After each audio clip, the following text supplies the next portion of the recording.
مسیح یسوع میں آپ سب کی سلامتی ہو۔ آج ہم اپنے ایکسپوزیٹری پوڈکاسٹ روح کی بیداری میں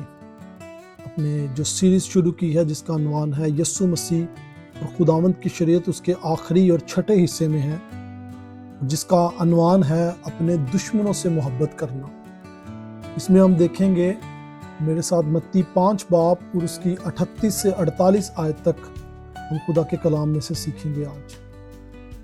کلام کے اس حوالے میں یوں لکھا ہے: تم سن چکے ہو کہ کہا گیا تھا کہ آنکھ کے بدلے آنکھ اور دانت کے بدلے دانت، لیکن میں تم سے یہ کہتا ہوں کہ شریر کا مقابلہ نہ کرنا، بلکہ جو کوئی تیرے دہنے گال پر تماچا مارے دوسرا بھی اس کی طرف پھیر دے، اور اگر کوئی تجھ پر نالش کر کے تیرا کرتا لینا چاہے تو چوگا بھی اسے لے لینے دے، اور جو کوئی تجھے ایک کوس پگار میں لے جائے اس کے ساتھ 2 کوس چلا جا۔ جو کوئی تجھ سے مانگے اسے دے، اور جو تجھ سے قرض چاہے اس سے منہ نہ موڑ۔ تم سن چکے ہو کہ کہا گیا تھا کہ اپنے پڑوسی سے محبت رکھ اور اپنے دشمن سے عداوت، لیکن میں تم سے یہ کہتا ہوں کہ اپنے دشمنوں سے محبت رکھو اور اپنے ستانے والوں کے لیے دعا کرو، تاکہ تم اپنے باپ کے جو آسمان پر ہے بیٹے ٹھہرو، کیونکہ وہ اپنے سورج کو بدوں اور نیکوں دونوں پر چمکاتا ہے، اور راست بازوں اور ناراستوں دونوں پر مینا برساتا ہے۔ کیونکہ اگر تم اپنے محبت رکھنے والوں ہی سے محبت رکھو تو تمہارے لیے کیا اجر ہے؟ کیا محصول لینے والے بھی ایسا نہیں کرتے؟ اور اگر تم فقط اپنے بھائیوں ہی کو سلام کرو تو کیا زیادہ کرتے ہو؟ کیا غیر قوموں کے لوگ بھی ایسا نہیں کرتے؟ بس چاہیے کہ تم کامل ہو جیسا تمہارا آسمانی باپ کامل ہے۔ میرے عزیزو، کلام کے اس حوالے کو جسے ہم پہاڑی آواز بھی کہتے ہیں، میں سمجھتا ہوں کہ خداوند یسوع مسیح کی ساری تعلیمات میں سے یہ حصہ سب سے مشکل ترین حصہ ہے، کیونکہ یہ بات آسان نہیں کہ ان لوگوں سے پیار کرنا جو ہم سے نفرت کرتے ہیں۔ ایک بات جو ہمیں ہمیشہ یاد رکھنی ہے کہ دنیا میں ہزاروں مذاہب ہیں، لیکن واحد خداوند یسوع مسیح ناصری کی یہ تعلیمات ہیں جو ہمیں یہ سکھاتی ہیں کہ اپنے دشمنوں سے بھی پیار کرو، اور جو تمہیں ستاتے ہیں ان کے ساتھ نہ صرف نیکی کرو بلکہ ان کے لیے اچھا بھی چاہو۔ یہ ہمارے زندہ خدا کا کلام اور حکم ہے ان تمام لوگوں کے لیے جنہیں اس نے اپنے پاک روح کے ذریعے دلوں کو ان کو بدلا اور اپنی بادشاہت کے لیے ان کو تیار کیا۔ ایک بات اور جو میں پچھلے پوڈ کاسٹ میں بھی ذکر کر چکا ہوں کہ جب خداوند یسوع مسیح کہتا ہے کہ لکھا گیا ہے، تو اس کا مطلب کہ خداوند یسوع مسیح شریعت کی تعلیمات پر بات کر رہا ہے کہ خدا نے پرانے عہد نامے میں اپنی شریعت میں درج کیا، لکھا، حکم دیا۔ لیکن جب خداوند یسوع مسیح یہ کہتا ہے کہ تم سن چکے ہو، تو اس کا مطلب یہ نہیں کہ خداوند پرانے عہد نامے کی شریعت کے بارے میں بات کر رہا ہے، بلکہ خداوند پرانے عہد نامے کی شریعت کو لے کر فقی فریسیوں کی اپنی تشریح اور تفسیر پر تنقید کرتا ہے کہ بائبل مقدس میں شریعت کے بارے میں کچھ اور لکھا گیا تھا، جبکہ یہودی جو استاد تھے وہ اس تشریح کو بگاڑتے ہوئے اپنے مقاصد کے لیے لوگوں کو غلط تعلیم دیتے تھے۔ لہٰذا اس سے پہلے کہ ہم آج کے کلام کی طرف تفصیل کے ساتھ دیکھیں، آئے ہم دعا کریں۔ اے رب الفاج، آسمان اور زمین کے خالق اور مالک، ہم تیرے شکر گزار ہیں آج کے اس دن کے لیے کہ خداوند تو ہمارے دلوں کو تیار کر بڑی عاجزی اور حلیمی کے ساتھ تیرے پاس آتے ہیں کہ خداوند وہ آج کے کلام کے وسیلہ سے ہمیں برکت دے۔ ہمارے ذہنوں کو کھول خداوند کہ جس طرح تیرا کلام لکھا گیا ہے بالکل اسی طرح اسے سمجھیں، اس پر چلیں اور بہت سی برکت کا سبب بنیں، اپنے خاندان کے لیے، اپنے چرچ کے لیے اور اپنے ارد گرد کے لوگوں کے لیے۔ مسیح یسوع ناصری کے نام سے ہم مانگتے ہیں، آمین۔ ایک بار پھر سے خداوند یسوع مسیح اپنی تعلیمات یعنی خدا کی حقیقی شریعت اور شریعت کے علماء کی تشریح و تفسیر میں فرق کرتے ہوئے خدا کے کلام کی منادی کرتا ہے ہمارے درمیان۔ میرے عزیزو، یہاں خداوند یسوع مسیح جس چیز پر بات کر رہا ہے اسے ہم لاطینی میں لیکس ٹیلینیوس کہتے ہیں، یعنی قانون قصاص۔ جس کا تعلق نہ صرف پرانے عہد نامے میں ملتا ہے بلکہ اس کا ذکر قدیم سامی اقوام میں بھی ملتا ہے، جسے دی کوڈ آف ہیمورابی کہتے ہیں۔ دی کوڈ آف ہیمورابی، جس کا مطلب ہے کہ ایسا قانون جس میں جتنا کسی انسان کا جرم ہو اسے اس کے جرم کے مطابق اتنی ہی سزا دی جاتی ہے۔ خدا کے انصاف کی یہ شریعت کو لے کر بہت سارے لوگ غلط نظریات رکھتے ہیں، حتیٰ کہ میں نے بہت سارے خادمین اور مسیح لوگوں سے یہ بھی سنا ہے کہ خدا کی شریعت کے قوانین جو ہیں وہ بڑے سخت ہیں اور یہ ظلم سے بھرے ہوئے ہیں۔ میرے عزیزوں، میں سمجھتا ہوں اور کلام مقدس بھی یہی سکھاتا ہے کہ اس سے بہتر اور کیا سزا ہو سکتی ہے کہ انسان کے جرم کے مطابق اسے سزا دی جائے۔ لہذا یہ بات کہنا کہ خدا کے کلام میں شریعت کی جو انصاف کا نظام ہے وہ بڑا سخت ہے، سمپلی اس چیز کی طرف روشنی ڈالتا ہے کہ ہم خدا کی شریعت کو، خدا کے کلام کو جانتے ہی نہیں، ہم نے اس کو پہچانا ہی نہیں۔ بائبل یہ تعلیم نہیں دیتی کہ معصوم لوگوں کو سزا دو، بلکہ ان کو جنہوں نے گناہ یعنی ظلم کیا ہو۔ لہذا سزا کا ڈر میرے عزیزو اسی کو ہوتا ہے جو مجرم ہو۔ جو مجرم نہیں اسے سزا کا خوف بھی نہیں ہوتا۔ بائبل مقدس رومیو کے خط کے 13ویں باب میں ہمیں یوں سکھاتی ہے کہ، اور جس کی تصدیق بیلجک کنفیشن آف فیتھ اس کے آرٹیکل 36 میں کی گئی ہے، جس کا عنوان ہے کہ شہری حکومت، اس میں یوں بیان کیا گیا ہے کہ خدا نے حکمرانوں کو تلوار دی ہے تاکہ مجرموں کو سزا دیں اور عام معصوم لوگوں کی جان و مال کی حفاظت کریں۔ لہذا خدا کی شریعت کے قوانین نہ تو سخت ہیں اور نہ ہی ظالم،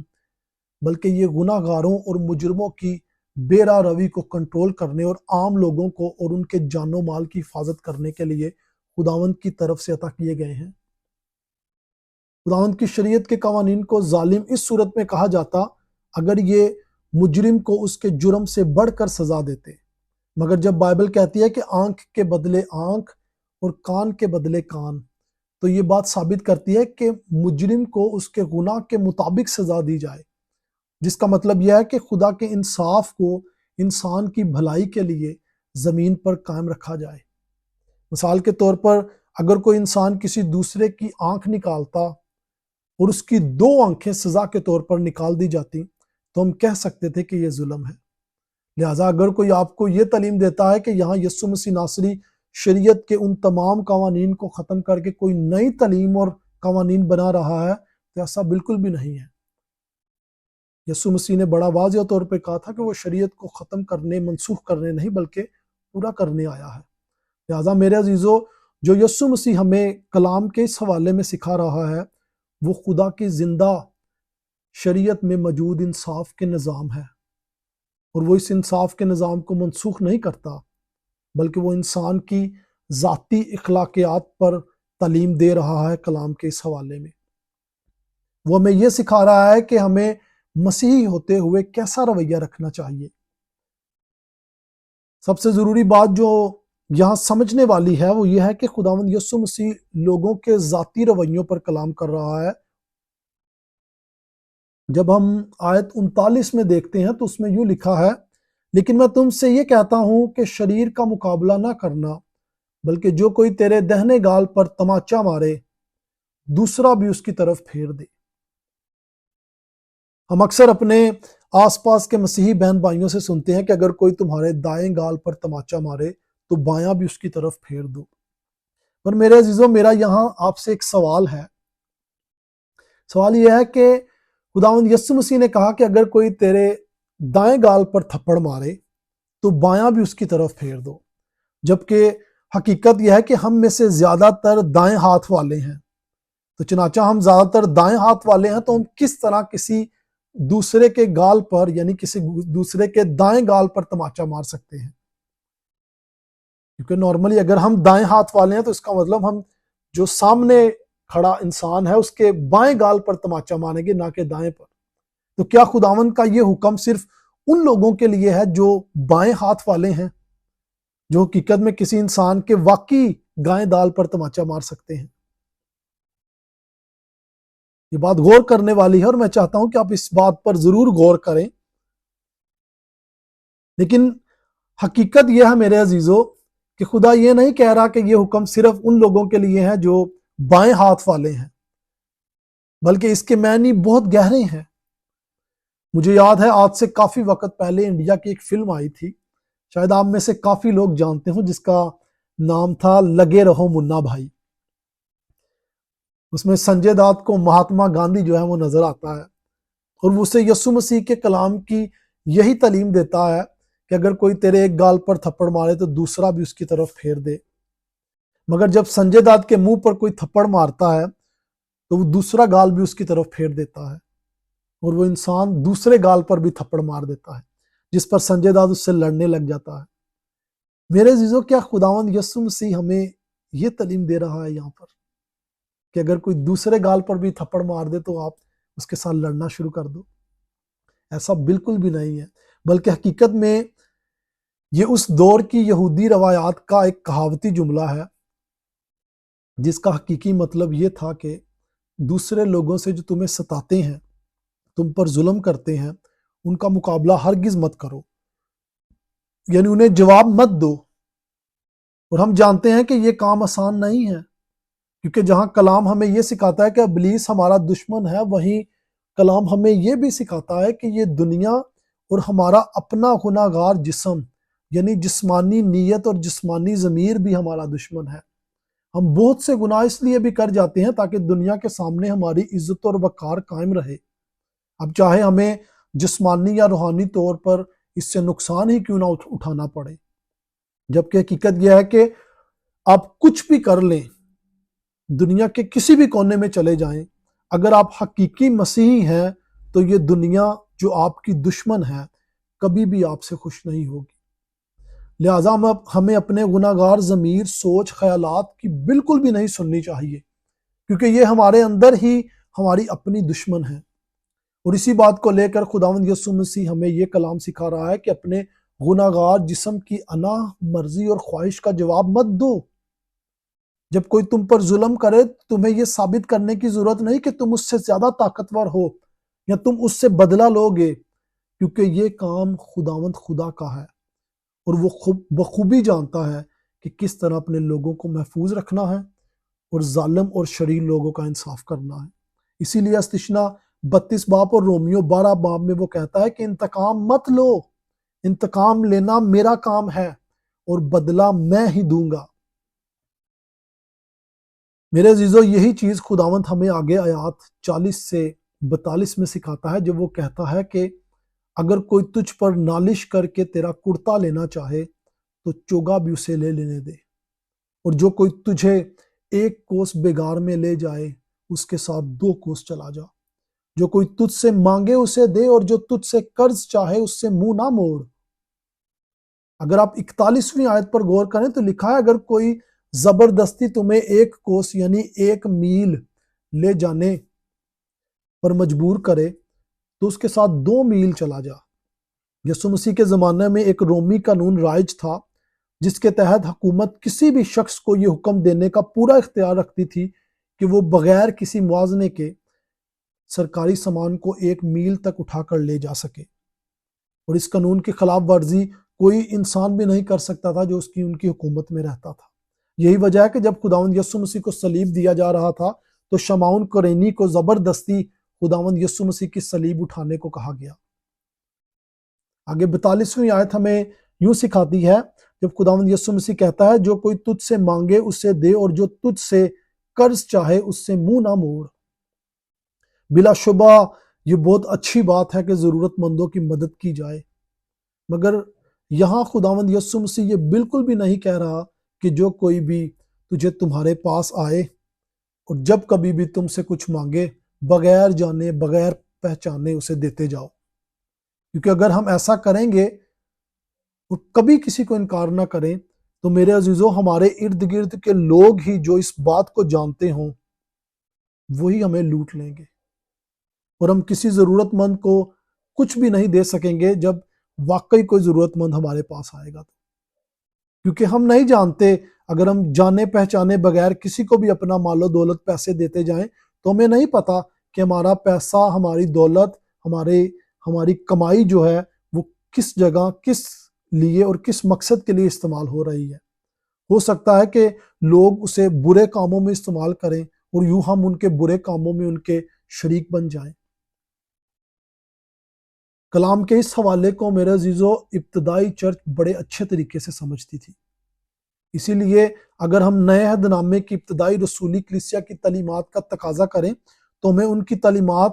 کی ایک مختصر کتاب ملتی ہے جسے ہم دیداکے کے نام سے جانتے ہیں۔ اگر آپ میں سے کسی کو نہیں پتا دیداکے کے بارے میں، تو دیداکے رسولوں کی وہ تعلیمات ہے جو نئے عہد نامے کے بعد جو تھی قلم بند کی گئی، اور جس میں جو بیسکس، جو فاؤنڈیشنل مسیحی تعلیمات تھی، ان کا خلاصہ لکھا گیا ہے۔ اگر آپ اس کے بارے میں زیادہ پڑھنا چاہتے ہیں تو ہمارے پاس اردو زبان میں اس کی PDF پڑی ہوئی ہے، جو ہم نے اپنی ویب سائٹ www.reformed.com پر اپلوڈ کیا۔ وہاں سے ویب سائٹ پر سے یہ دیداکے کی جو PDF کاپی ہے وہ حاصل کر سکتے ہیں۔ اس میں کلام کے اس حوالے کے بارے میں کہا گیا ہے کہ اس سے پہلے کہ تم خیرات کرو، یعنی اپنے پیسے کو کسی اور شخص کو دو، اپنے پیسے کو اپنے ہاتھ میں پسینہ آنے دو۔ اپنے پیسے کو اپنے ہاتھ میں پسینہ آنے دو کا مطلب ہے کہ اس سے پہلے کہ تم اپنا پیسہ کسی دوسرے شخص کو دو، اچھے سے، عاجزی سے اور خدا کے کلام کی روشنی میں دیکھو کہ کیا آیا پیسہ دینا واقعی واجب ہے، کیا یہ مناسب ہے کہ یہاں پیسہ دیا جائے، یہاں خیرات دی جائے۔ لہٰذا ایسا بالکل بھی نہیں ہے کہ آپ کے پاس جو بھی ہے اسے آپ یوں ہی اپنا سب کچھ لوٹا دو، بلکہ بائبل اس کے بارے میں بہت اچھے طریقے سے تفصیل سے سکھاتی ہے کہ جب وہ کہتی ہے کہ محنت کرو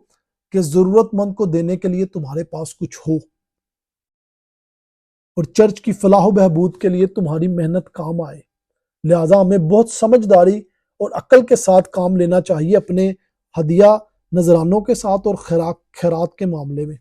کیونکہ اگر ہم ہر چلتے ہوئے شخص کو جو ہم سے مانگے ہم دیتے جائیں گے تو جو لوگ واقعی ہمارے ارد گرد ہمارے چرچ میں ضرورت مند ہیں ان کو دینے کے لیے ہمارے پاس کچھ نہیں بچے گا۔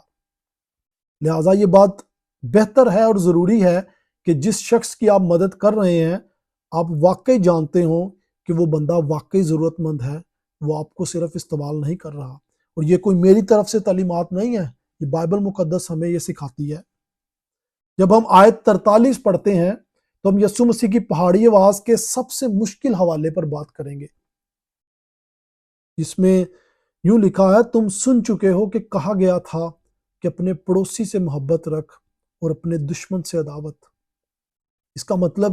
کیا ہے کہ اپنے دشمنوں سے محبت کرو، یعنی ان سے محبت کرو جو آپ کی جان و مال اور عزت کے خیر خواہ ہی نہیں،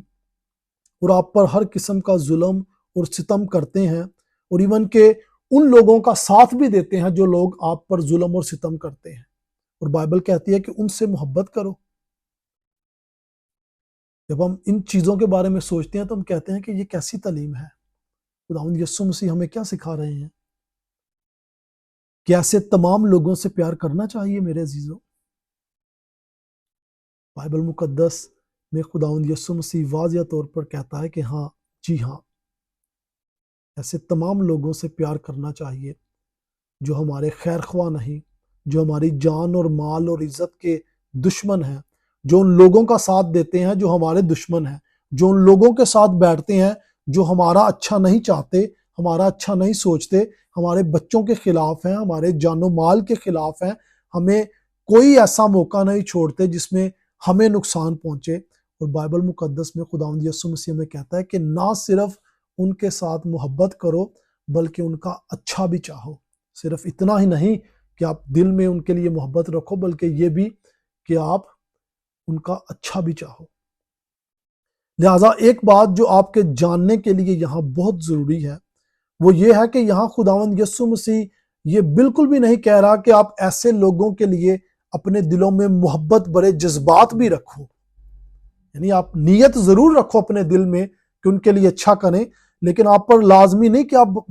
محبت بڑے جذبات بھی ایسے لوگوں کے لیے رکھو، یعنی وہ جذبات جو آپ اپنے عزیزوں اور قاب، اپنے بچوں اور اپنی بیوی، اپنے ماں باپ، بہن بھائیوں یا چرچ کے لیے رکھتے ہو، بلکہ یہاں محبت کو جن الفاظ میں بیان کیا گیا ہے وہ اعمال کے معنی میں آتے ہیں، جس کا مطلب یہ ہے کہ اپنے دشمنوں کے ساتھ نفرت کا نہیں بلکہ محبت بھرا رویہ رکھو۔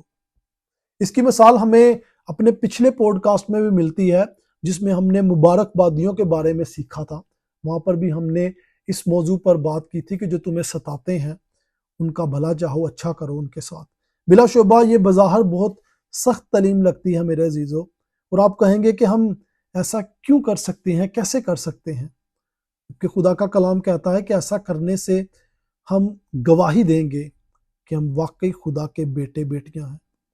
جب ہم ایسا کرتے ہیں، ان لوگوں سے محبت کرتے ہیں، ان لوگوں کا بھلا چاہتے ہیں جو ہمارا نقصان کرتے ہیں، تو ایسا کرنے سے ہم اس چیز کی گواہی دیتے ہیں کہ ہم واقعی زندہ خدا کے بیٹے اور بیٹیاں ہیں۔ کیونکہ جسمانی انسان کبھی بھی اپنے دشمنوں سے پیار نہیں کر سکتا میرے عزیزو۔ یہ صرف وہی کر سکتا ہے جس کا دل خدا باپ نے روح القدس کے وسیلہ سے بدلا ہو، جو نئے سرے سے پیدا ہوا ہو اور خداوند یسوع مسیح کے خاندان کا یعنی کلیسیا کا حصہ ہو۔ خداوند یسوع مسیح ہمیں یہ تعلیم دیتا ہے کہ ہم خدا باپ جیسا مزاج رکھیں، جو خود بھی اپنا سورج اور بارش نیکوں اور بدوں دونوں پر ڈالتا ہے۔ اور جب ہم اپنے چاہنے والوں کے ساتھ ہی اپنے دشمنوں سے بھی پیار کرتے ہیں تو ہم اسی مہربان خدا کے حقیقی بیٹے ٹھہرتے ہیں، کہ ہم صرف نہ ان سے پیار کرتے ہیں جو ہم سے پیار کرتے ہیں، بلکہ ہم ان سے بھی پیار کرتے ہیں جو ہم سے نفرت کرتے ہیں، اور جو ان لوگوں کے ساتھ ملے ہوئے ہیں جو ہم سے نفرت کرتے ہیں اور ہمارا بھلا نہیں چاہتے۔ اور یہی تعلیم خداوند یسوع مسیح آگے آیات 44 سے 48 تک سکھاتا ہے، جب وہ کہتا ہے، جس میں یوں لکھا ہے، لیکن میں تم سے یہ کہتا ہوں کہ اپنے دشمنوں سے محبت رکھو، اپنے ستانے والوں کے لیے دعا کرو، تاکہ تم اپنے باپ کے جو آسمان پر ہے بیٹے ٹھہرو، کیونکہ وہ اپنے سورج کو بدوں اور نیکوں دونوں پر چمکاتا ہے، اور راست بازوں اور ناراستوں دونوں پر مینا برساتا ہے۔ کیونکہ اگر تم اپنے محبت رکھنے والوں ہی سے محبت رکھو تو تمہارے لیے کیا اجر ہے؟ کیا محصول لینے والے بھی ایسا نہیں کرتے؟ اور اگر تم فقط اپنے بھائیوں ہی کو سلام کرو تو کیا زیادہ کرتے ہو؟ کیا غیر قوموں کے لوگ بھی ایسا نہیں کرتے؟ بس چاہیے کہ تم کامل ہو جیسا تمہارا آسمانی باپ کامل ہے۔ میرے عزیزو، بہت سے لوگ کلام کے حوالے کو بگاڑ کر پیش کرتے ہیں، خاص طور پر جب وہ کہتے ہیں کہ خدا گناہ گاروں سے بغیر کسی شرط یعنی انکنڈیشنلی پیار کرتا ہے۔ یعنی خدا کسی انسان سے کسی چیز کا تقاضا نہیں کرتا اور بغیر کسی تقاضے کے ان سے محبت کرتا ہے دنیا کے تمام انسانوں کے ساتھ۔ یہ بات کلام کے بالکل خلاف ہے میرے عزیزو، کیونکہ کلام مقدس زبور 7 میں واضح طور پر سکھایا گیا ہے کہ خدا کا غضب ہر روز شریروں پر بھڑکتا ہے۔ لہٰذا اگر خدا کا غضب شریروں پر بھڑکتا ہے تو ہم یہ کیسے کہہ سکتے ہیں کہ خدا بغیر کسی شرط یعنی انکنڈیشنلی شریروں سے اور خدا کے راست بازوں سب سے پیار کرتا ہے؟ جبکہ زبور 7 واضح طور پر بیان کرتا ہے کہ خدا کا غضب جو ہے وہ شریروں پر ہے، یعنی وہ ان سے انکنڈیشنلی پیار نہیں کرتا۔ لہذا جب پادری چرچ کے ممبر یا چرچ کے پلپٹ سے گناہ گاروں سے یہ کہتا ہے کہ خدا آپ سے بغیر کسی چیز کے تقاضا کیے محبت کرتا ہے، تو جو بات شریر لوگ سمجھتے ہیں وہ یہ ہے کہ چاہے وہ اپنے گناہوں سے توبہ کریں یا نہ کریں، اس سے کوئی فرق نہیں پڑتا، کیونکہ خدا تو پہلے سے ہی ان سے محبت کرتا ہے۔ لہٰذا ان کا توبہ کرنا یا نہ کرنا خدا کی محبت میں کسی طرح کا کوئی فرق پیدا نہیں کرتا۔ مگر میرے عزیزو، یہ غلط تعلیم ہے اور خدا کے کلام کے بالکل خلاف ہے، کیونکہ بائبل صاف سکھاتی ہے کہ جہالت کا وقت ختم ہوا۔ اب جتنا ٹائم ہم نے جہالت میں خدا کے دشمن ہوتے ہوئے اپنے جسم کی جو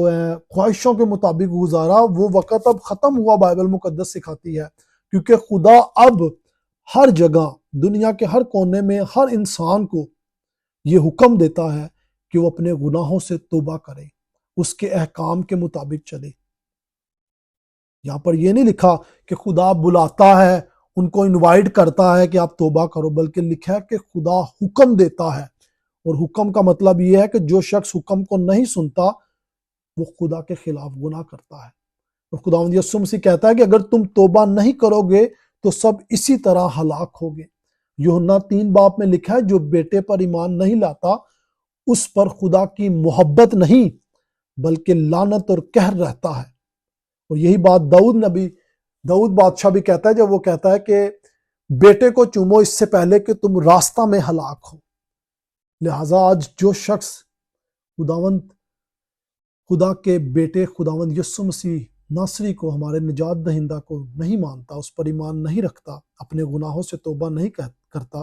بائبل سکھاتی ہے کہ اس پر خدا کی محبت نہیں، خدا کا قہر اور خدا کی عدالت رہتی ہے۔ اور یہ بہت سنجیدہ بات ہے میرے عزیزو۔ ہمیں خدا کے کلام کو اپنے مفاد یا وقتی طور کی عزت و وقار کے لیے بگاڑنا نہیں چاہیے، ورنہ ہم پر سزا کا حکم ہے اور ہم بہت گہری سزا پائیں گے۔ بائبل مقدس خدا کی محبت کو بہت واضح طور پر 3 حصوں میں بیان کرتی ہے۔ سب سے پہلے خدا کی محبت کو خیر خواہی کے طور پر بیان کیا گیا ہے، جسے انگریزی میں ہم کہتے ہیں God's love of benevolence، یعنی خدا کی محبت جو خیر خواہی کے معنوں میں آتی ہے، جس کا مطلب ہے کہ خدا کی مرضی اس کی تمام تخلیق کے لیے اچھی اور فائدہ مند ہے، اور اس کی تخلیق میں تمام انسان شامل ہیں، چاہے وہ ایماندار ہے یا شریر اور بے ایمان۔ خدا سب کے لیے جو ہے وہ خیر خواہی چاہتا ہے، سب کے لیے اس کی جو مرضی ہے وہ نیک اور پاک ہے۔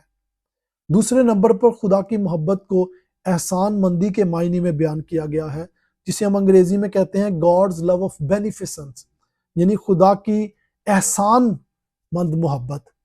یعنی خدا نہ صرف اپنی تخلیق کے لیے اچھی مرضی رکھتا ہے، نہ صرف اپنی تخلیق کے لیے اچھی خیر خواہی رکھتا ہے، بلکہ اپنی تمام تخلیق کے ساتھ بھلائی بھی کرتا ہے۔ اسی لیے کہا گیا ہے کہ وہ اپنا سورج نیکوں اور بدوں دونوں پر چمکاتا ہے، وہ اپنی بارش نیک اور بد دونوں کسانوں کے کھیتوں میں ڈالتا ہے، تاکہ شریر کسان بھی خدا کی نیکی کے وسیلہ سے اپنی فصل حاصل کر سکے۔ وہ شریر انسان کو فوراً اس کے گناہ کی سزا نہیں دیتا، بلکہ صبر کرتا ہے کہ شاید شریر انسان بھی خدا کی اس نعمتوں کو دیکھ کر توبہ کرے اور خدا اسے نجات بخشے۔ اب اگرچہ خدا کی محبت کی یہ دونوں مثالیں اس کی تمام تخلیق کے لیے ہیں، پر اس کے علاوہ بھی خدا کی محبت کی ایک اور قسم ہے جسے خدا کی خوشنما محبت کہتے ہیں، جسے انگریزی میں ہم کہیں گے God's love of complacency، جو خدا کی خاص محبت کی طرف اشارہ کرتی ہے، جس کی بے حد اہمیت ہے، جس کا مطلب ہے خدا بغیر کسی شرط کے محبت کرتا ہے، یعنی God unconditional God's love،